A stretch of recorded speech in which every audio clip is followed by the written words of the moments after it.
Product के बारे में आप क्या कहेंगे?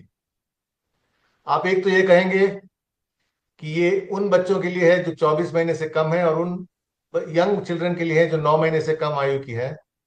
प्रॉब्लम क्या है कि जब बीमारी पड़ती है या पाचन शक्ति खराब होती है या फिर भूख नहीं लगती, तो बच्चों का जो ग्रोथ है वो काफी हद तक इफेक्ट हो जाता है। इसका सुझाव क्या है? सुझाव है, लिवर पे एक्शन करो, उसको तंदुरुस्त बनाओ, उसको मजबूत बनाओ, ताकि डाइजेशन और एपेटाइट मतलब भूख और पाचन शक्ति दोनों बढ़िया रहे। इसी विषय में हम प्रेजेंट करते हैं एलिमेंट्स वेलनेस के आयुर्वेद ड्रॉप्स। इसमें क्या क्या चीजें हैं? 15 जड़ी बूटियां हैं जो लिवर के स्वास्थ्य और भूख को बनाए रखते हैं। और इनमें एक सुपरस्टार हर्ब है जिसका नाम है रेवन चीनी, जो जैसे डॉक्टर साहब ने समझाया हेपेटाइटिस बी और ई को क्लियर करने में मदद करता है। इसके अलावा हरिटकी, कसनी जैसे बड़ी सारी जड़ी बूटियां हैं इस प्रोडक्ट में। इसका यूएसपी क्या है? बहुत इंपॉर्टेंट चीज है।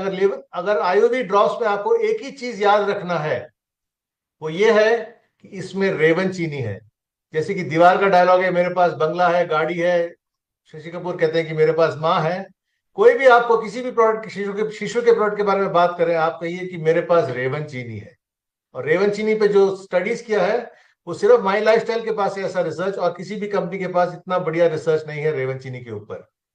इसका डोसेज क्या है? जैसे डॉक्टर साहब ने समझाया, 6 से 24 महीने तक 5 से 10 ड्रॉप। और इसके बारे में डॉक्टर साहब ने बखूबी समझा है। चिल्ड्रन जो है 10 से 20 ड्रॉप। और अगर बारिश का टाइम आ रहा है तो उससे 2 महीने पहले आप चालू कीजिएगा as a maintenance dose, half the above quantity. और वायरस से बचने का चांस बहुत बहुत बहुत ज्यादा हो जाता है।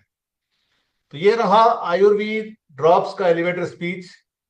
अब मैं आपसे पूछना चाहूंगा कि आप क्या तैयार हैं भारत को एसिडिटी से मुक्त कराने के लिए एलिमेंट्स वेलनेस हर्बल एंटासिड के जरिए? और क्या आप तैयार हैं कि आज के बच्चों को दिनिक डेली हेल्दी ग्रोथ दे आयुर्वेद के सहारे? धन्यवाद। और मैं सही